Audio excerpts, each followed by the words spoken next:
But off of Fox,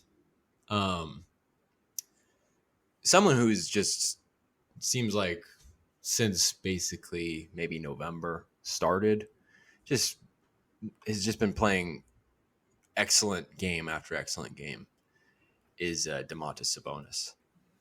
And it's I don't know. I think you posted on social media that he's got by far the most games with 10 points, at least 5 rebounds and 5 assists.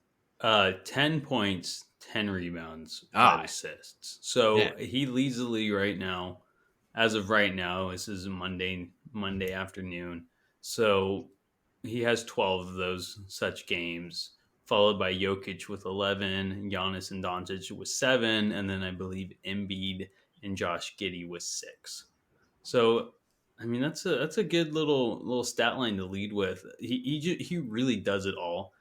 I mean, yeah, he just does it all. His scoring is, I mean, I would say it's his third best skill, really. I think it's rebounding. It might even be passing and then rebounding. He's such a good passer. And just the way he facilitates the offense and everything goes through him.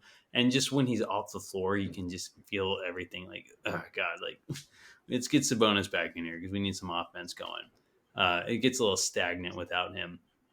Yeah. I feel like all three, just to correct, I feel like, not to correct you, but just to make it clear, all 3 elements of his game that you pointed out, the scoring, passing, and rebounding, they're all elite. Because even when they throw it down to him, he's finesse or strength. It doesn't matter. He's going to get away to the rim. Yeah. To score, get to the line. It's just been incredible. And you know what's also incredible is that he's really good in the post, right? But I don't know the last time he's missed a 3. I feel like he's hit like his last 8 threes in a row or so. And he took a couple against the who was it? The Clippers in the first quarter of that game. Mm-hmm. He nailed both of them. And Zubac was giving it to him. Yeah, and his stroke looks good, and he's been making them. I don't think he missed one in November. I think he went like 0 for 4 or something in October, and then went like 8 for 8 in November. And I know we're in December now, but I think that trend is, continuing. And if he can hit those shots on, a high clip, like even if he only takes 1 or 2 a game, I mean, that's just something the defenders are going to have to be aware of, and it's just going to make him that much better. It's going to make Sabonis that much better, which is crazy to think about because that dude does everything well. In his last 4 games, he's shooting 71.4% from three. Yeah. I don't know. That just cracks me up. No, he's money from. I mean, but that just unlocks everything. Yeah, dude, and yeah, it's like top of the 3 keys. But yeah, no, you're right. I'll hand it up to you. It does. No, keep going. It's just it's. I mean, it's obvious, but he pointed it out. I think after the win against the Clippers, after he hit those 2, but it's just like, man, if he's able to do that, it's just like you have to bring the center out, especially if you're playing a guy like Zubac, who's going to be. I never know if I'm saying some of those. I think it's I think you're saying it right. Zubac or is it Zubac? I don't know. I think it's Zubac. Okay. Or Zubac. Well, we probably won't have to say it for the rest of the podcast, so we'll skip the lesson. Yeah. We bring a traditional big out. He's got to hit that. And so he's got a way to undermine whoever's out there. He can compromise whatever the strength of his defender or the defense is in a lot of ways. And being the center of the offense, having everything run through him, essentially, leading the team in assists, it's like, shit, man, you don't want to be that opposing defense. It's insane. He's just so dynamic, and that he hits the mid-range pretty good. Like he's been pretty good on that this year. I don't know what his percentage is on mid-range shots, but probably decent. Yeah, I'll look that up. He's shooting, I think he shot 60% overall in the month of November. So he's probably around that on the season, right? Yeah. But I don't know what he is exactly. But yeah, I know he's shooting. Yeah, he's shooting just about 60%, 59.9% on the season. Yeah. That's crazy. That's fucking nuts. Yeah, he's having a year. He's an all-star. He's an all-star. Well, just remember when he was missing point-blank shots in like the first 5-6 games? Yeah, it's so weird. He also wasn't really getting calls. And then like he noted that he was started to be nicer. I think at one point he said because someone asked him, it's like, yeah, you've been kind of keeping out of foul trouble and stuff. He's like, yeah, it's just like, you got to get down to like looking at the tape, correcting the mistakes that you're making, and also being nicer to the refs. So that was really funny. Hey, I mean, that's fair. I mean, Domas, as much as I love the dude, he always has this like expression after he doesn't agree with the foul call. He's like covers his mouth. He's like, what? What? Do you know what expression I'm talking about? It's And if kind I of was a like when ref, I'd be like, dude, shut up.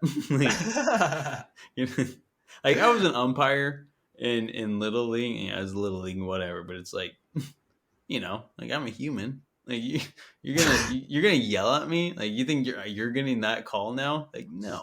And it wasn't the kids who were yelling at me, but the coaches, right? But it's like borderline calls. It's not going your way now. So, I bet these guys are a lot better than me, and it doesn't affect them as much. But I mean, for sure, these guys are. If you're going to be nice to the refs, they're probably going to be a little nicer to you as well. So I mean, that's yeah. that he Also, took that into account. there's an emphasis by the league this year. I think Mark Jones might have pointed it out on a broadcast, and I know like Halliburton was kind of saying it in reference to his technical that he got against the Kings, because he just said that he just raised his voice, and that's what they explained to him. They're like, yeah, you're getting the T because you were talking too loudly. And so it's like they want, and Mark Jones pointed out that they want to put an emphasis on respecting the game. So, it works especially in your favor, not just to get calls, but also to avoid technicals, I guess. But that's just, if that's the overall, intent of the league and the of the referees to enhance the respect of the game or whatever they're saying, then it's really smart for Domas to kind of take that turn. Yeah. But keep it on Domas. But yeah, go ahead. I was gonna just keep talking about refs, but no, let's get back on track here. Yeah, no, but we kind of talk about this off and on. Sometimes it comes up, sometimes it doesn't. But it's interesting to always think about or ask who's the best player on the Kings, and just that simple question, because you have something where we were kind of alluding to it with Fox earlier, that like the team kind of goes as he goes, in a way. And but at the same time, the very structure of the team would collapse without Sabonis in a way. Who is the best? Who, just based on the simple question of who's the best player on this team? And like, don't think about it too much. Just that question. Like, who's your answer? It's Sabonis, and it's because he's the backbone of the team. Like, even though Fox hasn't really been playing his best as of late, the Kings are still winning because Sabonis is doing what Sabonis is doing, right? He's facilitating that offense. I mean, over these last 3 wins, he's playing at an elite level. Like the Bulls game, triple double. The Clippers game, like 24 points on 10 of 11 shooting. And I think he had like 11 rebounds and 7 assists. I mean, that dude 5 rebounds and 6 assists. Okay, yeah, you're right. He didn't have a lot of rebounds that game, surprisingly. But yeah, it's just like that dude's our best player, and and I could very well change in maybe like 2 weeks if Fox gets back to scoring 30 points a game. But I don't know. It's just Sabonis. He just like the team needs him, right? I mean, he's literally like the structure of that offense. Everything goes through him, and if he's rolling, that team's rolling. And the same can be said with Fox. But really, if Sabonis is rolling, I think it matters a little more than if Fox is rolling, because Sabonis affects everyone around him. Where Fox is more of that score first kind of guy, who can get buckets at a great level, but he just doesn't make others around him better like Sabonis does. And Fox does; he makes those around him better, but not the way Sabonis does. And I think, I mean, just that alone just shows his importance to the foundation of this team, right? And I would much rather like something I would never want to, happen. But if I had to choose to like have someone out for 10 games, I'd rather have Fox out for 10 games over Sabonis. So I think the Kings would have a better chance of winning more games with Fox out than Sabonis out. I think he just matters that much more to this team. Mm-hmm. Yeah, I think put another way, it's like nobody's quite like Fox, just like nobody's quite like Sabonis. But at the end of the day, Sabonis is irreplaceable. Like it's hard to think of a guy. I mean, like Jokic maybe, but it's hard to think of a guy that you know that you could replace Sabonis with. And that's no disrespect to Fox. It's just I think that's just an added element as to why Sabonis is the guy. Um, and at the end of the day, they're both really, really, really, really good, and they're both deserving of an All Star bid, especially if they continue winning games. Um, but it's just like I think Sabonis is a lock. You know. I think so too. And you know what I think is going to be so funny this year is that I believe Sabonis and Halliburton are both going to be all stars this year because Halliburton's having a really good year in Indiana, leading the league in assists.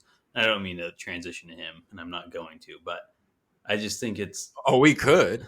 Well, maybe we will, but it's just so funny because I think Sabonis is 100% an all star. I mean, the Kings are 13-9 through December.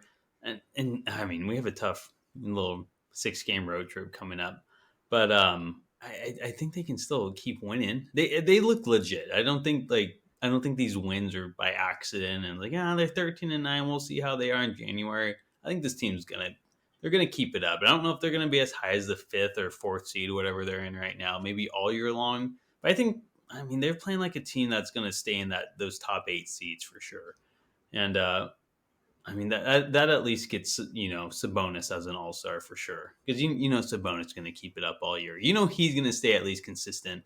Or Fox, he gets this bug, or maybe he has some bad shooting nights. He's not going to keep it up, scoring 30 points a game like he was in that one stretch where he won Player of the Week. Right, he had a crazy week, but Sabonis is going to be a little more consistent.